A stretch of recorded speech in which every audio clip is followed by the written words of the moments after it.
Assalamualaikum warahmatullahi wabarakatuh. Perkenalkan, nama saya Muhammad Ahyar Fani dan NIM saya 21020160065. Saya berasal dari kelas HKI B1. Oke, pada kesempatan kali ini saya akan mempresentasikan materi sejarah kodifikasi hadis yang akan memuat tentang pengertian kodifikasi, sejarah kodifikasi hadis, latar belakang adanya kodifikasi hadis, dan juga tokoh dan produk hadis abad 2 sampai sekarang. Oke, masuk materi pertama, yaitu pengertian kodifikasi hadis. Kata kodifikasi dalam bahasa Arab adalah at-tadwin, berarti codification, yang artinya menyusun dan mengumpulkan. Secara istilah, kodifikasi adalah penghimpunan, penulisan, dan pembukuan. Maka pengertian kodifikasi hadis secara istilah adalah penghimpunan, penulisan, dan pembukuan hadis-hadis Rasulullah SAW. Yang mana kodifikasi ini bertujuan menjaga hadis Nabi dari kepenuhan dan kehilangan, baik karena banyaknya perawi hadis yang meninggal atau banyaknya hadis palsu yang dibuat-buat, dan juga tentu karena lemahnya ingatan. Lanjut materi yang kedua, yaitu sejarah kodifikasi hadis. Pada masa awal-awal pertumbuhan ilmu hadis ini, kaum muslimin lebih cenderung bertemu pada kekuatan hafalannya, sebagaimana yang mereka lakukan dengan Al-Quran, yaitu dengan hanya menghafal tanpa menuliskan, membukukan, ataupun mengumpulkan menjadi satu. Namun kemudian seiring berjalannya waktu, disertai banyaknya para penghafal hadis, banyak yang menyebar dan meninggal, serta daya hafal generasi yang datang melemah, kaum muslimin menyadari pentingnya mengumpulkan hadis dengan membukukannya. Oke, yang pertama, masa sahabat. Sebetulnya kodifikasi hadis sudah ada sejak zaman sahabat, namun hanya beberapa orang saja di antara mereka yang menuliskan hadis. Dan kebanyakan sahabat itu hanya cukup mengandalkan kekuatan hafalan yang memang kuat, sampai disebut dengan Rasulullah bahwa generasi sahabat adalah generasi emas. Hal itu dikarenakan di awal-awal Islam, Rasulullah sempat melarang penulisan hadis karena khawatir tercampur dengan Al-Quran. Dari Abu Sa'id Al-Khudri bahwa Rasulullah bersabda, "Janganlah menulis dariku, barang siapa menulis dariku selain Al-Quran, maka hapuslah, sampaikanlah dariku dan tidak perlu segan." Hadis riwayat Bukhari. Dilanjutkan pada saat masa tabi'in dan setelahnya. Tradisi periwayatan hadis ini juga kemudian diikuti oleh generasi tabi'in sesudahnya, hingga datang kepemimpinan Khalifah Umar bin Abdul Aziz yang memerintahkan para pejabat dan ulama untuk menulis dan mengumpulkan hadis dari daerahnya masing-masing. Di antaranya yang pertama kali mengumpulkan hadis atas perintah Khalifah adalah Syekh Ibnu Syihab Az-Zuhri, salah seorang ulama Hijaz dan Syam, dan juga gurunya Imam Bukhari. Setelah itu banyak diikuti oleh para ulama-ulama yang lain. Ada yang berupa Sunan, Masanid, Majami, Ajza, Tarikh, Sahih, dan lain-lain. Dan di masa ini pula kodifikasi resmi dilakukan dan terus berlanjut sampai datang masa keemasan bagi ilmu hadis, di mana semua sunnah telah dikumpulkan dan dibukukan, yang akan saya tuturkan nanti di belakang. Oke, selanjutnya materi latar belakang kodifikasi. Pada masa tabi'in, daerah kekuasaan Islam semakin meluas. Namun di lain pihak, kemampuan hafalan tidak sama dengan para sahabat yang memang generasi emas dan mempunyai daya hafalan yang sangat kuat, dan banyak masalah yang lain lagi. Hal itu mendesak Khalifah Umar bin Abdul Aziz untuk mengambil sebuah tindakan untuk menyelamatkan hadis dari kepunahan dan pemalsuan. Secara umum ada dua hal pokok atau alasan yang membuat sang khalifah melakukan kodifikasi hadis, yaitu yang pertama, banyaknya para penghafal hadis yang meninggal di medan perang. Yang kedua, dengan semakin sedikitnya para penghafal, maka dikhawatirkan akan terjadi kepunahan dan tercampurnya hadis yang sahih dan yang palsu. Materi selanjutnya adalah tokoh dan produk hadis dari abad 2 sampai sekarang. Abad kedua. Dan di antara tokoh-tokoh hadis abad kedua Hijriah ini adalah ada Imam Malik, Imam Yahya, dan Il-Airi. Adapun kitab-kitab hadis yang telah dibukukan dan terkenal di kalangan ahli hadis pada abad kedua ini ialah seperti Al-Muwatta sampai seterusnya. Jika ingin melihat tinggal di pause saja. Lanjut saat abad ketiga.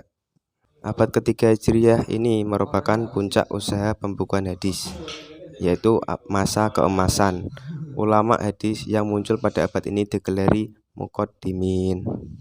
Adapun tokoh-tokoh hadis abad ketiga Hijriah ini diantaranya ada Imam Ali dan seterusnya ila akhirih, dan juga kitab-kitab hadis yang tersusun dalam abad ketiga Hijriah ini diantaranya ada banyak sekali ya.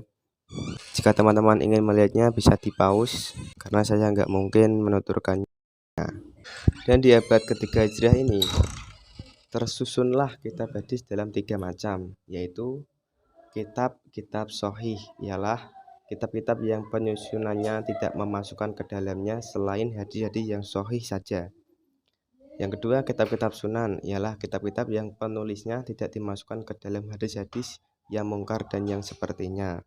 Yang ketiga, kitab-kitab musnad, ialah kitab-kitab yang penyusunannya memasukkan ke dalam segala rupa hadis-hadis yang diterima, dengan tidak menyaring dan tidak menerangkan derajat-derajatnya. Oleh karena itu, derajatnya di bawah derajat kitab sunan. Pada masa ini juga tersusun 6 kitab hadis yang sangat terkenal, yang biasa disebut kitab Kutubus Sittah, yaitu Al-Jami' As-Shahih karya Imam Bukhari, Al-Jami' As-Shahih karya Imam Muslim, Sunan Abu Dawud, Sunan Tirmidzi, Sunan Nasa'i, dan juga Sunan Ibnu Majah. Lanjut abad ke-4 sampai abad ke-7. Masa ini adalah masa pemeliharaan, penertiban, penambahan, dan penghimpunan yang berlangsung sekitar 2,5 abad, yaitu antara abad ke-4 sampai pertengahan abad ke-7 Masehi. Maksud saya Hijriyah, yaitu pada saat jatuhnya dinasti Abbasiyah ke tangan Hulagu Khan tahun 656 Hijriah. Gerakan ulama hadis pada masa ini sebenarnya tidak jauh beda dengan gerakan ulama pada masa sebelumnya. Dan di antara ulama hadis yang terkenal dalam masa ini adalah Sulaiman bin Ahmad At-Tabari, Abdul Hasan Ali bin Umar bin Ahmad Ad-Daruqutni, Abu Awanah Ya'qub As-Safarayani, Ibnu Khuzaimah Muhammad bin Ishaq, Abu Bakar Ahmad bin Husain Ali Al-Baihaqi, Majuddin Al-Harrani, As-Syaukani, Al-Munziri, As-Siddiqi, Muhyiddin Abi Zakaria An-Nawawi. Adapun kitab-kitab yang tersusun dalam abad ke-4 sampai ke-7 Hijriah ada kitab syarah, yaitu kitab hadis yang memperjelas dan mengomentari hadis-hadis tertentu yang sudah tersusun dalam beberapa kitab hadis sebelumnya. Yang kedua, kitab mustakhrij, yaitu kitab hadis yang metode pengumpulan hadisnya dengan cara mengambil hadis dari ulama tertentu lalu meriwayatkannya dengan sanad sendiri yang berbeda dari sanad ulama hadis tersebut. Dan juga kitab atraf, ialah kitab hadis yang hanya memuat sebagian matan hadis, tapi sanadnya ditulis lengkap. Ada juga kitab mustadrak, yakni kitab yang memuat hadis-hadis yang memenuhi syarat-syarat Bukhari dan syarat-syarat Imam Muslim atau syarat salah satu dari keduanya. Juga kitab jami', yaitu kitab yang memuat hadis-hadis yang telah termuat dalam kitab-kitab yang telah ada. Lanjut pada masa yang terakhir, yaitu abad ke-7 sampai sekarang. Masa ini adalah masa pensyarahan, penghimpunan, dan pentakhrijan. Ulama pada masa ini mulai mensistematisasi hadis-hadis menurut kehendak penyusun, memperbarui kitab-kitab mustakhraj dengan cara membagi hadis menurut kualitasnya. 1. Di antara ulama hadis yang terkenal dalam masa ini ialah Az-Zahabi, Ibnu Sayyid An-Nas, Ibnu Daqiq Al-Id, Muhallatai, dan juga Imam Al-Asqalani yang sangat terkenal, Ad-Dimyati, Al-Aini, juga Imam As-Suyuti, Az-Zarkasi, Al-Mizi, Al-Alai, Ibnu Katsir, Az-Zailai, Ibnu Rajab, Ibnu Mulakin, Al-Bulqini, Al-Iraqi, Al-Haisami, Abu Zur'ah, dan juga Az-Zarfani. Tapi bercanda. Di dalam abad ini juga tersusun beberapa kitab-kitab hadis. Dan di dalam abad ke-7 Hijriah sendiri ada kitab At-Tahrib susunan Al-Hafidz Abdul Azim bin At-Qawi bin Abdullah Al-Munziri. Ada juga Al-Jami' Baina As-Sahihain susunan Ahmad bin Muhammad Al-Qurtubi yang terkenal dengan nama Ibnu Hujjah. Dan masih banyak lagi yang teman-teman bisa membacanya sendiri. Lanjut, kitab hadis yang tersusun di dalam abad ke-8 Hijriah ada Jami' Al-Masanid was Sunan Al-Hadis ila Aqwami Sanan susunan Al-Hafidz Ibnu Katsir. Juga ada Al-Ilmam fi Ahadits Al-Ahkam. Ada juga Al-Imam fi Ahadisil Ahkam susunan Al-Imam Ibnu Daqiq Al-Laid.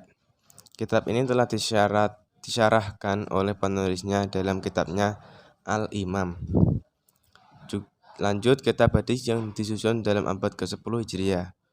Ada Idhaf Al-Hiyar Bizawaidil Masanid Al-Ashrah susunan Muhammad bin Abu Bakar Al-Baghawi. Dan juga Bulughul Maram yang sering dikaji di pondok-pondok pesantren di Indonesia susunan Al-Hafidz Al-Asqalani. Di dalamnya dikumpulkan sejumlah 1400 hadis. Juga Majma' Az-Zawaid wa Mamba Al-Fawaid susunan Al-Hafidz Abu Al-Hasan Ali bin Abi Bakar bin Sulaiman Asy-Syafi'i Al-Haitami. Di dalamnya dikumpulkan zawaid dari musnad-musnad Imam Ahmad, Abu Ya'la, Al-Bazzar, dan Al-Mu'jam atau Bari. Alhamdulillahirrahmanirrahim, telah selesai materi yang saya sampaikan. Jika ada kesalahan, kekurangan, saya meminta maaf sebesar-besarnya bagi teman-teman semuanya. Wallahu a'lam bishawab. Wassalamualaikum warahmatullahi wabarakatuh. Al-Fatihah.